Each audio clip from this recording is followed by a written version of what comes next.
ഞാൻ ഇന്ന് പറയാൻ പോകുന്നത് വളരെ ചെറിയൊരു വാക്കിനെ കുറിച്ചാണ്. പക്ഷെ അത് നമ്മുടെ ജീവിതം തന്നെ മാറ്റിമറിക്കുന്ന ഒരു വാക്കാണ് ഈഗോ. ഈഗോ മീൻസ് അഹംഭാവം. അഹം എന്ന് വെച്ചാൽ ഞാൻ എന്ന ഭാവം. ഞാൻ എന്ന ഭാവം കൂടുതലുള്ളവരായിട്ട് ഇടപഴകുക എന്ന് പറയുന്നത് ഭയങ്കര ബുദ്ധിമുട്ടുള്ള കാര്യമാണ്. അവരെന്ത് പറയുന്നു, അപ്പോൾ ഞാൻ പറയുന്നത് ശരിയാണ് എന്ന് പറയുന്നത് അത് ഓക്കെയാണ്. പക്ഷേ ഞാൻ പറയുന്നത് മാത്രമാണ് ശരി എന്ന് പറയുന്നതിലാണ് പ്രശ്നം.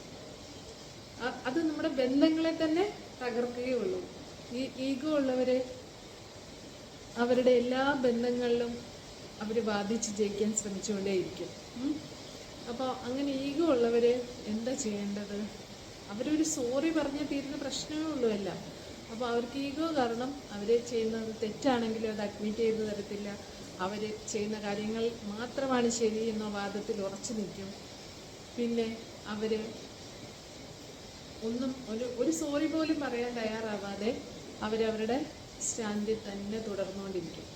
അപ്പോൾ നമ്മൾ ഓപ്പോസിറ്റുള്ള ആളുകൾ ആ റിലേഷൻസ് നല്ല രീതിയിൽ പോകണം എന്ന് വെച്ച് നല്ല രീതിയിൽ പോകണം എന്ന് ആഗ്രഹിക്കുന്നവർ കുറച്ച് വിട്ടുവീഴ്ചകളൊക്കെ ചെയ്ത് ഈഗോ ഒക്കെ മാറ്റിവെച്ച് സോറി പറയാൻ തയ്യാറായാൽ നമ്മുടെ ബന്ധങ്ങളെല്ലാം നല്ല രീതിയിൽ മുന്നോട്ട് പോകും.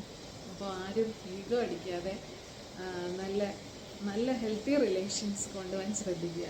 Okay, thank you.